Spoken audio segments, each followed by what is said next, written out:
Welcome back to Animal Crossing New Horizons. I'm Dear Darling, and shall we see what's going on our lovely island of Fawnhollow today? A little bit of a later recording than usual because, of course, you know, if you might have forgotten, a week ago or so, I was like, oh, I got jury duty, so I might, have to do that. And I was on call for a little bit, and then, I was called in today, yesterday to go in today to potentially be a juror. Didn't, and that's it. That's the end of my jury duty. but so I was my jury service has stopped. Am I going to talk more about it? Nah, not really. Because with the legal stuff, I don't want to accidentally say something I definitely shouldn't. So we're just going to leave it at that. But just to let you know, I suppose. Hello everyone. Right now in Fawnhallow, it's 5:55 p.m. on Wednesday, January 12th, 2022. Kix is here, and we'll skip that as usual. Sorry, Kix. What have I been up to? Nothing or too crazy. I've been drawing the next Let's Play Fawnhallow, which I mentioned before. It's a one shot. That's the little, as an Animal Crossing viewer, you get a little bit of a sneak peek of exactly what is the next Let's Play. I've recorded the first episode of one shot, and I didn't realise it was a square game. So I had to go back and edit it, and also put in like these banners on the side, like I did with Lacquering, to make sure that we've got this on before. So I don't just have like black bars on the side. But the problem is, with Lacquering, I actually finished the thumbnail up before I started recording, so it was fine to like edit something quickly together to put it in, and I just put it into the OBS. But this one, I hadn't finished the thumbnail out at the time I did it, so I was like, but it's okay. I need to edit the video anyway because spoilers, I suppose, a little bit for one shot. Not really much spoilers. Uses your real name in the game, which it's not like I feel like someone's gonna like find out much personal information from my real name, and it's not really that much of an issue. And people on here, some people who watch my videos do know my real name because I'm my in real life friends and that sort of thing. But it's just more like I'd rather not have my name out there, and just like if given the option between having my name out there or not having my name out there, I'd rather not have my name out there. And it kind of like took me as a shock that I used my real name, because at first it used it in a pop-up saying my name, but of course OBS wouldn't record a pop-up because it's not part of the window it's capturing. But then it says it just directly in the game. And it obviously uses it for my Windows name, which obviously I use my actual name for my actual user profile on my computer, rather than using Dear, because Dear isn't my name. I don't mean to be like duh, but like that's how it came out accidentally. But I don't really want that on the internet, so now I need to go back and edit it. And I'll just, you'll see it being kind of crudely edited every time it says my name. I'll just replace it with Dear. Luckily, it's my name's quite short, so it's quite easy to edit over, I suppose. Yeah, that's about it. But then luckily they allow you to change it, and then you can be like, hey, that's not my name, and then that's not my name, that's not my name, and I did that and put in Dear, and now hopefully it's fine. If at some point it pops up again being like, ooh, hey, actual name, something, I'll be like, come on. Like, I get the subversiveness, but I'm kind of recording this as a YouTube series. Also, apparently you can buy both of these artworks, I believe, from Crazy Red each day to clear out his thing. I only saw that on Reddit because someone finished the art museum, and they said that that's the way they did it, is that they bought him out every single day. No, what? Oh, they probably had different people, sorry, two different villagers, one buying each day. Okay, so I thought I lost my mind. I was like, wait, that's something you can do? But no, it's not something I can personally do because I'm not going to do that. These paintings are both fake. We're storing them anyway. Weeds, clay. I have no idea what a gold turtle figurine is. Moray model. Informative statue. Oh, that's a fake Rosetta Stone. We can put that away. We don't need that. Yeah, I mean, don't get me wrong, I do love it when games have this like sort of meta element to them, and they do it for a shock factor. But a lot of the time, these sort of games tend to check if you're running OBS, and if you're running OBS or whatever, they tend to not reveal such potentially sensitive information or potentially harmful information. Like, I'm trying to think of a good example. Doki Doki Literature Club, that's a good example. Probably one which people won't be so spoiled on because it's been out for a couple of years now. If you haven't played it, go play it. Maybe play it or go watch someone else play it. I mean, it's free, so it doesn't really matter. Content warning, it can be some pretty crazy stuff in it, I suppose. So, only do it if you're okay with that sort of thing. Pretty dark themes, I suppose. But there's a point in the game where one of the characters will like read your files and read your window username and then say your Windows username, I suppose, in the thing, and do some sort of like subversive, subversive meta elements in that regard. But they also do a check that they check to see if you're running any sort of recording software like OBS, XSplit, Fraps, I guess. I don't know if people check for Fraps anymore, seeing as that seems to be a bit of an outdated recording software, which I have a license to, by the way. Like any of those sort of programs, and then if they do, in the character, instead of reading out your actual name, will just like say something else, being like, say hello to all the people who are watching out there, and then, you know, to do that in a meta element. That's a nice thing to do, you know. It's nice to have like a recording on a streaming mode. Like, you know, it's not something really crossed my mind, I suppose, much until I started making YouTube videos and that sort of thing. You know, Life is Strange had one. It was okay. But what it did, it just muted all the music that appeared at one point, which led to some very, very awkward cutscenes, if any of you watched my Let's Play of that. But also, they didn't like substitute in their own like license-free music, which would have been nice, at least perhaps in those sections. But okay, I guess that's why we didn't. But also, my videos still got flagged, not for like copyright infringement, but for just like a copyright like flag or whatever. You know, that just from some songs in the background, which I had to edit out anyway, which was just like, okay. so much of that sort of streamer mode. But yeah, it's not really something you think of much when you're playing the game just, you know, for yourself. Because, like, why would you, I suppose? There's not really much need to. You're sort of just doing your own thing. It is 6 o'clock, so I wonder if we enter and leave, if we'll be able to see Celeste walking about. Hold on, what are my missions? I don't know why Vivian's just sort of standing there menacingly, but, okay, buy something for 20. No, we don't have the exercise routine today, but we could do it, I suppose. Anyway. No, what was I saying? Yeah, it's not really something you think of having like a recording mode, I suppose, until you actually, you know, start recording and that sort of thing. But, you know, it would have been nice to have a heads up, I suppose, in one shot. It definitely seems like there's a lot of meta and subversive elements going on, is what I'll say so far. We haven't delved too much into it yet, but I'm not sure if it's my best first episode in any sort of Let's Play, except a lot of it is just me just being a little bit confused, and it's a lot of reading, and I suppose I shouldn't have read it on that day because I wasn't feeling my best when I was like, not like I was ill or under the weather or anything, but like, you know, I wasn't feeling it. You need to be in a certain mindset to be able to read out a load of things for like half an hour, 1 hour even. And I don't think my passion was there for it, so, you know, not great for the first impressions, I suppose. I'm very surprised this was not a seasonal recipe, seeing as we are on a seasonal island. But, you know, so be it. We don't really need acorns, seeing as we got so many from Cornema. So there's nothing really else for us here. So we're just going to go and leave. We're going to get out right now. It's the end of you and me. Yeah, so I'm doing a thumbnail out for that. I think it's nearly done. And I don't quite recall how far I got up to it today. I'm then going to pop open Clip Studio Paint and have a look-see for myself to see how far we got. I think it's kind of close. Yeah, I'm just doing shading right now. By the way, it's very confusing shading in the one-shot thing. I'll be perfectly honest. This is way too light. Why have I made it so bright? I need to fix some of these colours, but all in all, it's not too bad. And I definitely confused myself quite a lot while drawing it with the colours, and because I tried to do it in the base colours and then I'll add shading to it, but then, you know, as it turns out, I probably shouldn't be doing that. It's quite a confusing way to colorise things. Why are you just standing there?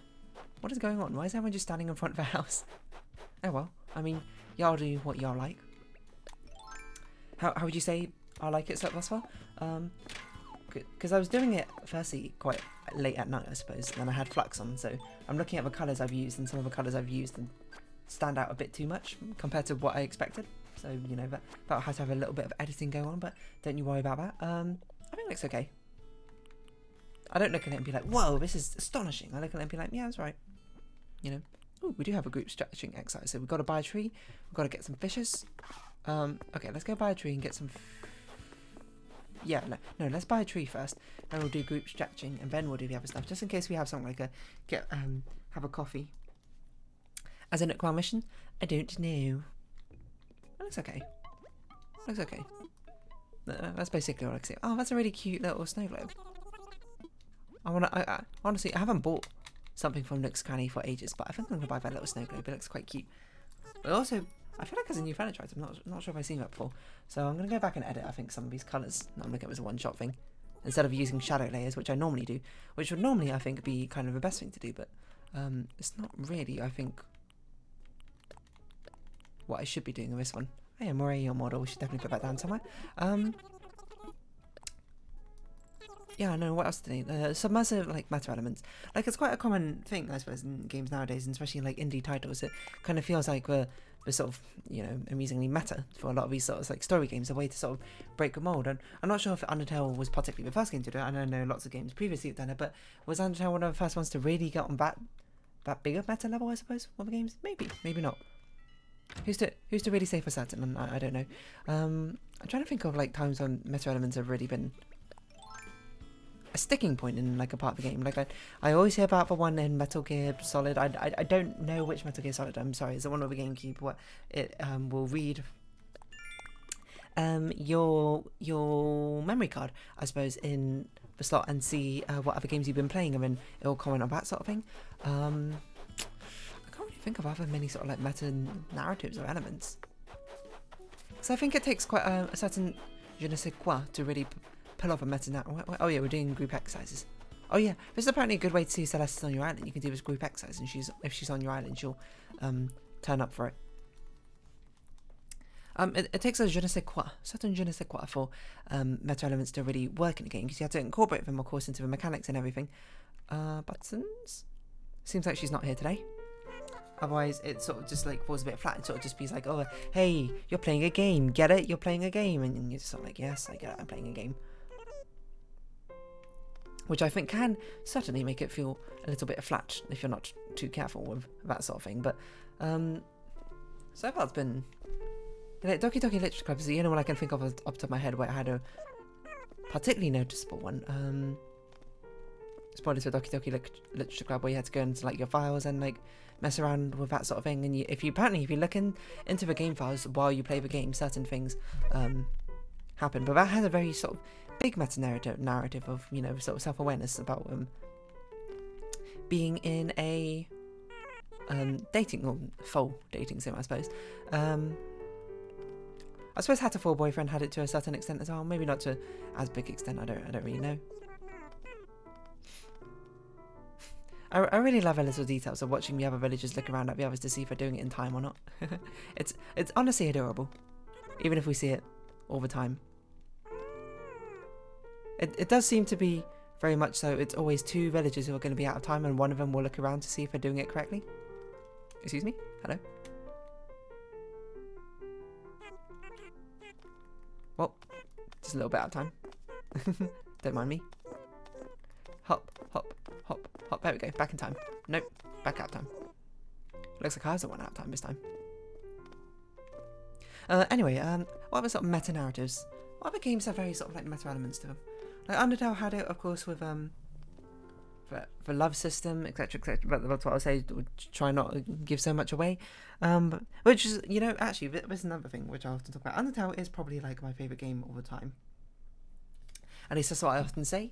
But the thing is, people often say Undertale is a game that they recommend to other people, like, who to introduce them to games or something like that. Which I'm just gonna say this now, just kind of randomly. I don't think that's a good idea. If you're trying to recommend games to a non-gamer, Undertale should not be a game you recommend, because Undertale, a lot of the humour and a lot of the subversiveness of it relies on previous game knowledge. It not praise on the fact that sounds a bit more like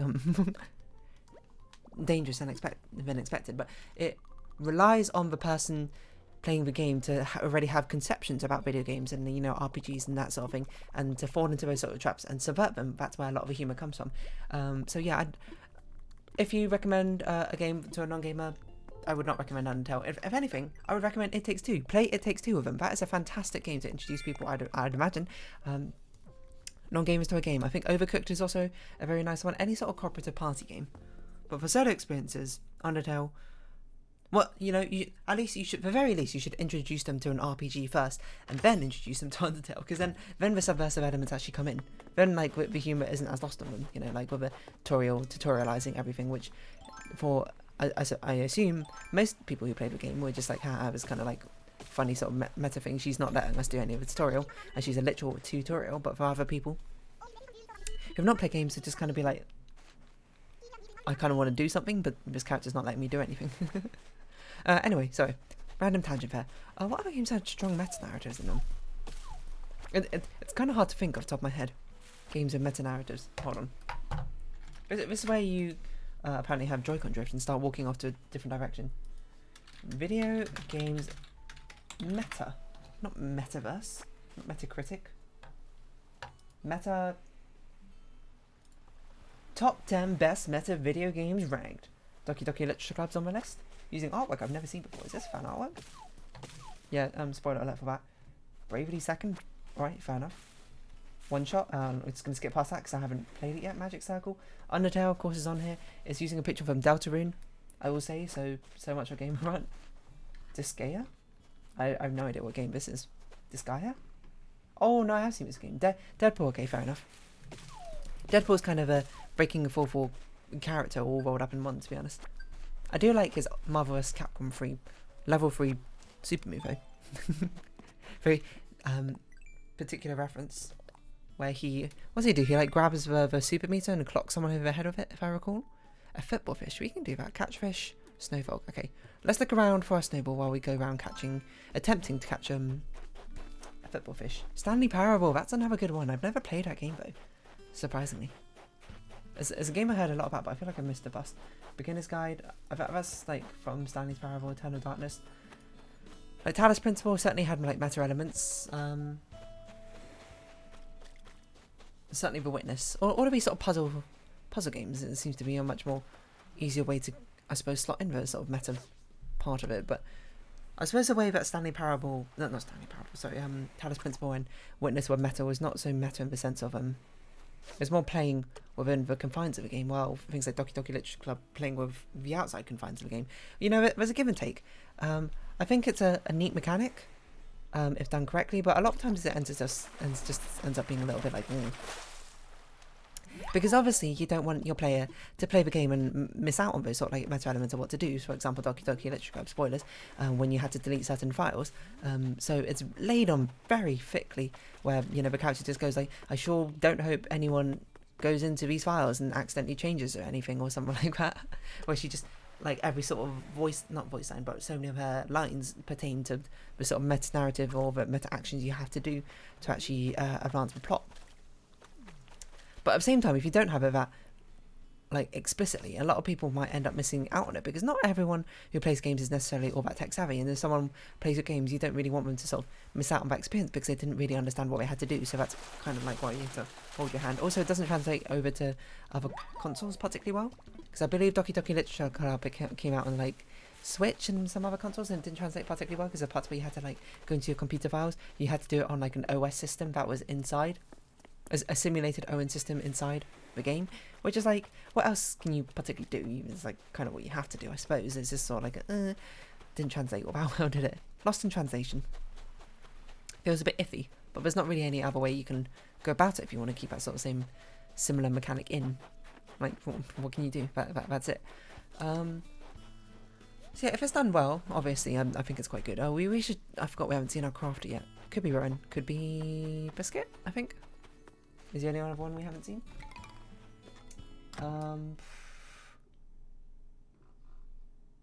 Like I will say a personal thing I'm not that big a fan of is when games have like QR codes as part of their puzzles. You know, like I'm talking about Fez had it, I think Witness had it like once or twice. Like I'm okay if it's once or twice, but if it's more than like once or twice, I'm kind of like I'm not really a fan of it. Luckily for Fez, it was an optional thing. Like the QR codes you could find in the game, which got you the bonus anti-cubes, I can't really call, were not necessary to complete the game. They just gave you alternative ways to get different solutions. And the Witness, well, I think a Witness one, you had to scan it to really solve a puzzle, right? it would have been a bit obscure otherwise. But yeah, when it's just a QR code on its own, I'm not that fond of that sort of meta element. Like the Doki Doki Literature Club one, I thought was okay, but it's sort of just like a, I don't know. It feels like a gimmick for the sake of a gimmick, and it's strange, I suppose, coming from me as someone who absolutely loves gimmicks. I love gimmicky gimmicks. It's like, give me like strange gimmicks all the time. But then, you know, the QR, I guess it's because, I'm not going to say it's lazy, because it probably isn't lazy, you know, having set up the whole QR code thing and whatever. I don't mind it when it's for Easter eggs and that sort of thing. But it's just like, when it comes to core parts of game, core parts of gameplay, but core quote parts of gameplay, including like extras and collectibles and that sort of thing, rather than just full-on Easter eggs, it feels a little bit iffy to me. I'm just sort of like, it's not that engaging a lot of the time. Like, it was cool in, let me think, like, Festivities was okay. It wasn't that interesting, I suppose. I don't know, what other games have you used QR codes? Apparently we haven't spoken to Amelia for a while. I think it happens quite a lot because, Amelia, you do live quite far away from everyone. A wooden chair? Get out of here.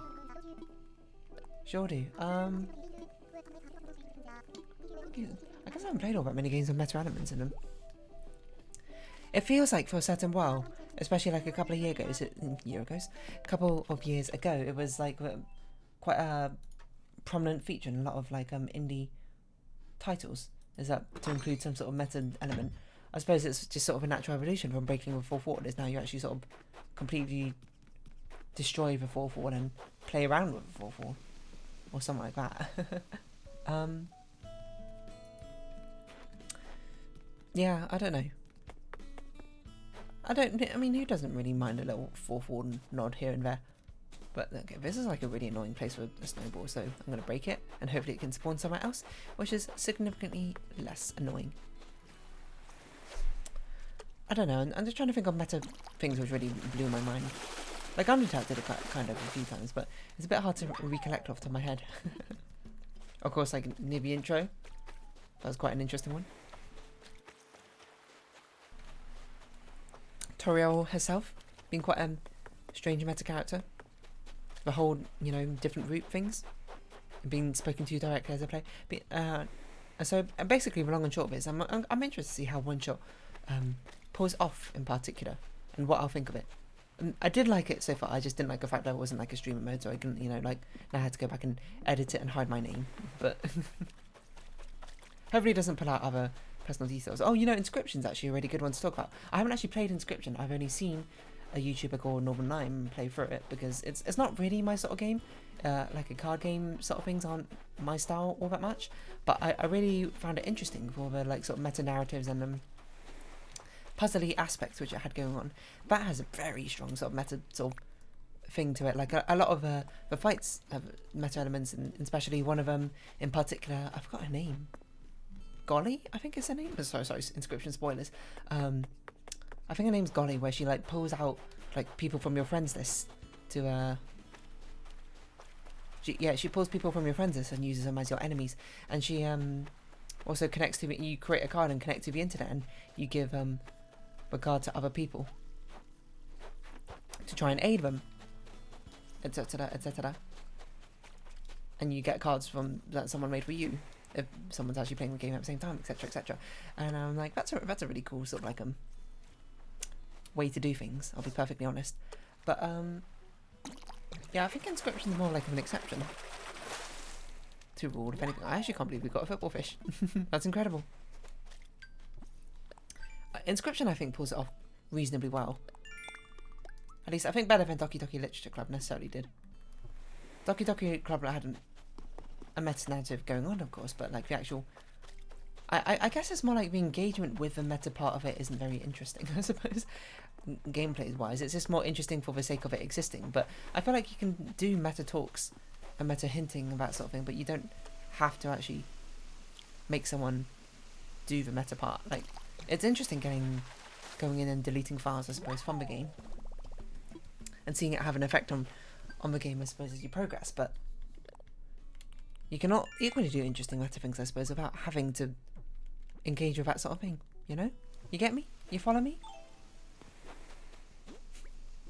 Let's go sell these items, and I don't know, should we just round off this episode here? I don't really have much to talk about, it turns out, today. I don't know, any of these things we can do particularly quickly? Not really. I think we'll just sort of round off this episode here. It's a bit of a shorter episode, but I didn't really have anything planned to talk today, you know, I'm just a bit tired, I suppose, of anything. And I got this thumbnail art to finish, and then I got the video to edit, both for art time-lapse and sort of thing. I don't know if I even get them finished today, so it might be one which is finished tomorrow morning, which is again going to be like gotta get close, but that'll just be how it is. Sometimes, you know, I've only really got myself to blame, I suppose, for leaving it so late, if anything. But yeah, look out for that, I suppose. One shot, the next episode coming tomorrow. Hopefully you like it. If you don't like it, fair enough. I don't think it's the strongest performance I've ever had. But you know, like strongest recording thing I've ever had. Hopefully, you know, it will start to grow a little bit in future episodes. But if not, so be it. It is what it is. You know. You know, I am at a whim to my own feelings, I suppose, and let's not deny them. Yeah, so I'm going to round off this episode here. So, if you have been watching, thank you very much. This has been Animal Crossing New Horizons. I've been Dear Darling. Likes, comments, subscriptions, shares are greatly appreciated. Join me, Dear Darling, Discord, follow me on Twitter down below. Hope to see each other again, but for now, it's our farewell. So until next time, bye-bye for now.